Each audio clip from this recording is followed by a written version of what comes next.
So we've calculated a coefficient of variation of this project of 0.5 to 1, and which gives us if the CV of this project is 1.2, so it has high risk as judged quantitatively. So we know that Midtown Clinic on average has a coefficient of variation of 0.5 to 1. This project has 1.2.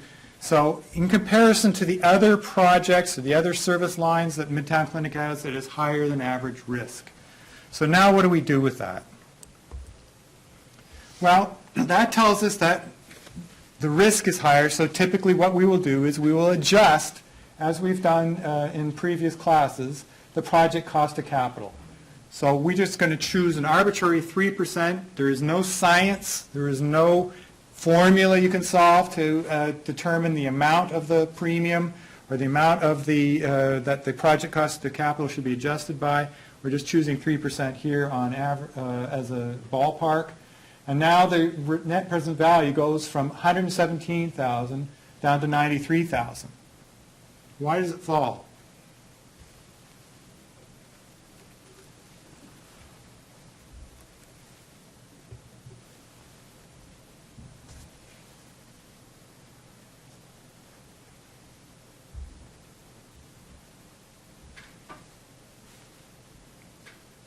What happens when you discount cash flows with a higher discount rate? Is that good or bad? Right. The higher the discount rate, the smaller the net present value. The denominator, you're dividing the cash flows by 1 plus the interest rate to t. That becomes larger, so the net present value falls.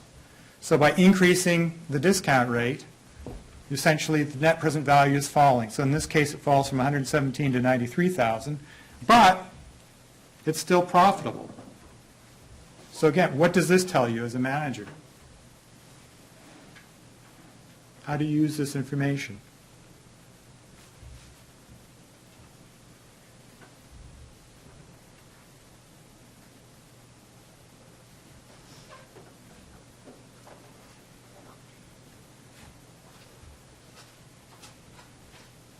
Josh.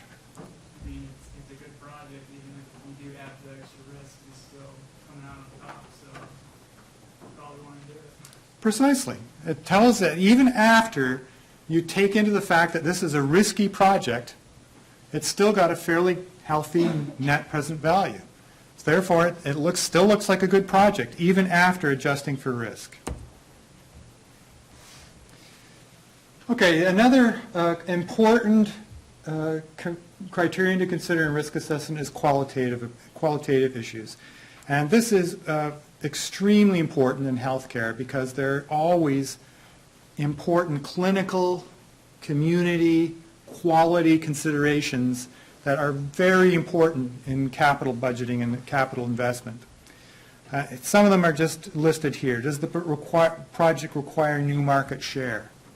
If the answer is yes, why would that be more risk or less?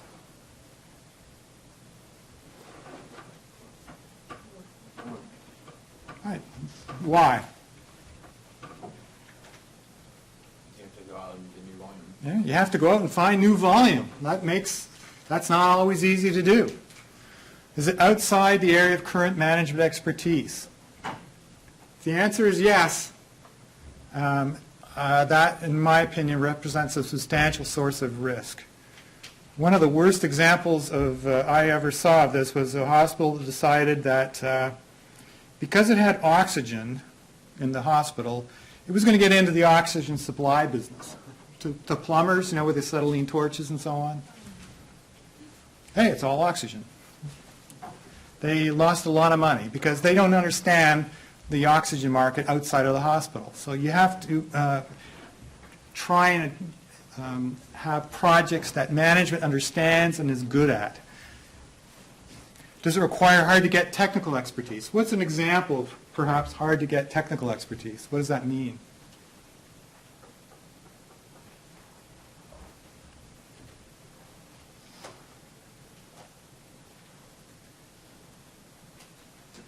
Go. To me, that would be like implementing, everyone has to implement EMI. Like someone on staff doesn't have the expertise, so you have to pay people to come in and help you implement. Right. You either have to pay people or you have to pay a company. That could be expensive as well, or and there may be not a lot of people available. Technology that requires very specific biomedical engineers to calibrate and maintain, for example, is going to be riskier than conventional diagnostic radiology equipment. Will there be heavy competition, and does it require use of new and proven technology? Again, if the answers to any of those kinds of questions are yes, that represents a source of financial risk. A lot of the investments that are made in healthcare, and I suspect a lot of the capital investments you will be involved in your careers, involve costs only. There are no particular revenues associated with the decision. It's, should we replace this diagnostic radiology equipment with this diagnostic radiology equipment? Should we replace this program with this program? Then there may be no revenue particularly associated with it. So let's just consider, for example, a capital investment where there are no revenue implications and only costs. And there's a medical waste disposal system. W is more labor but less capital, and Plan C has got lots of capital but less labor. Both systems have 3 years lives. The choice has no effect on revenue, so essentially you want to choose the system that's got the lowest present value of cost. So here are the cash flows, net cash flows from both of the waste disposal systems. So Plan W is negative $500,000 per year for 5 years. That's the capital plan. And Plan C involves expending capital, but then you have lower operating costs of 300, 300, and 300. So if we calculate the present value of costs, we find negative 1743 and negative 1746. So which system would you choose? You would choose W. It's got the lower present value of cost.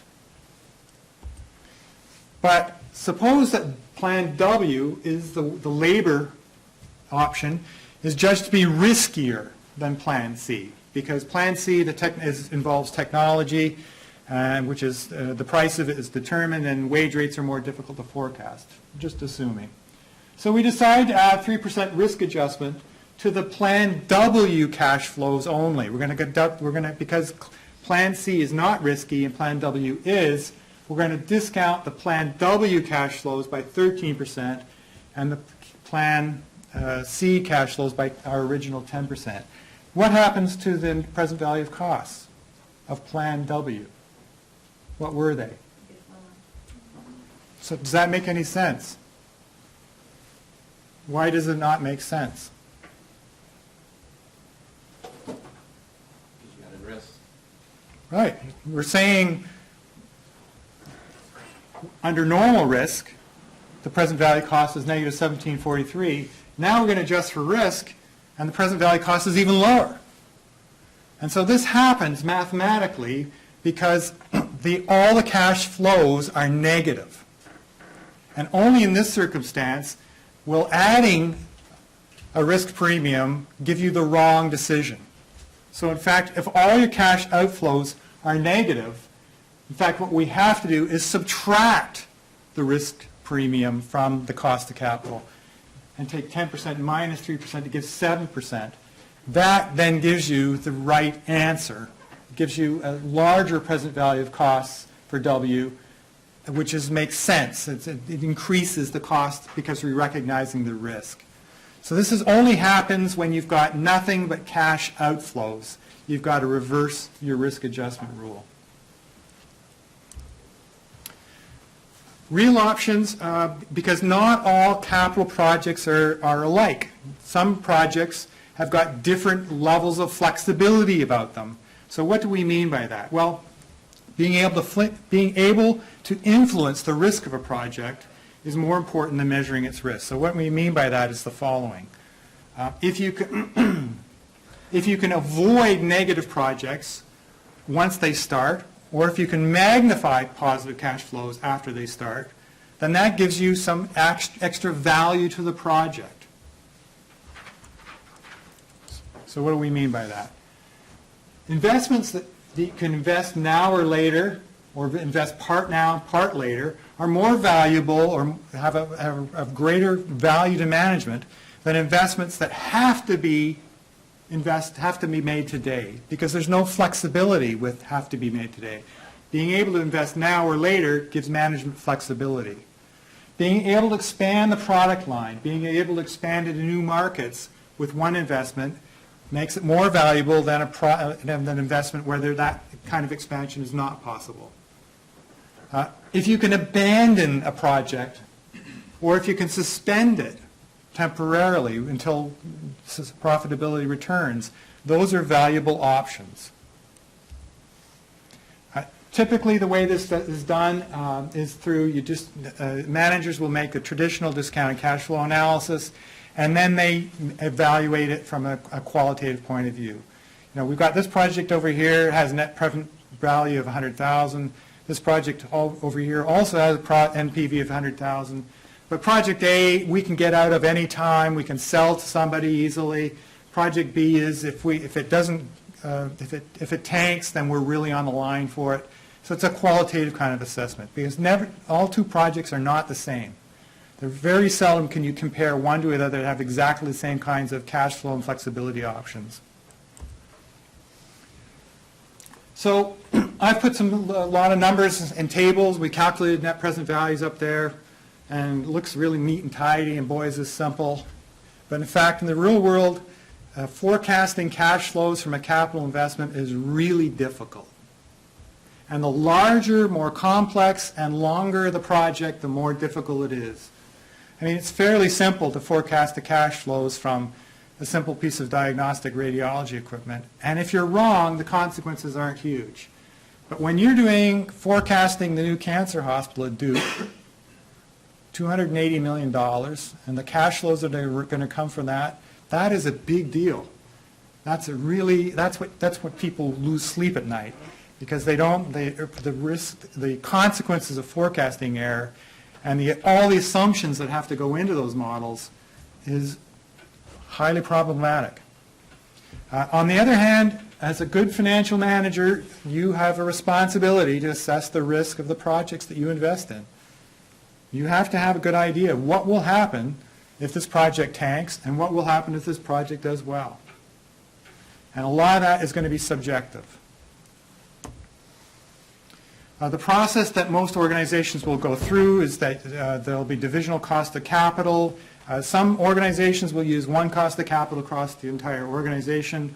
Large organizations tend to have risk-adjusted or even divisional costs of capital. This is just a nice little graph that Lou put together with a high-risk department or division of an organization, average risk and low risk, and having different levels of project costs of capital depending on what type of project it is and what division it's in.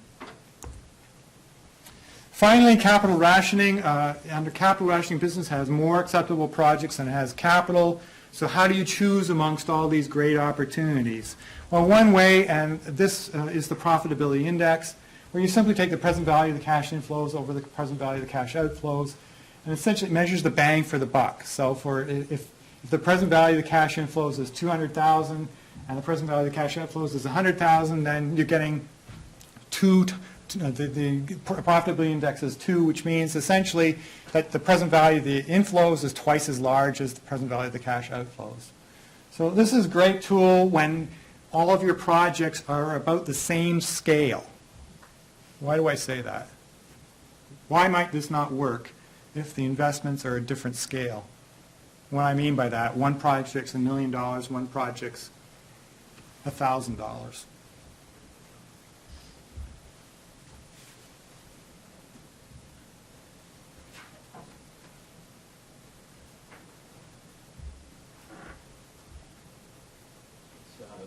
It's kind of like looking at just the IRR, where you just have a percentage and you don't really see the money behind it. So That's right. So the $1,000 project could have, the numerator could be 2,000 and the denominator could be 1,000, so you got a profitability index of 2. You could have 1.2 million on the top and 1 million on the bottom. You only have 1.2, so on the face of it, the small project seems like a much more bang for the buck. And on a per dollar basis, that's true. But the scale is different. So this is really only useful when the scale of the different kinds of investment is about the same.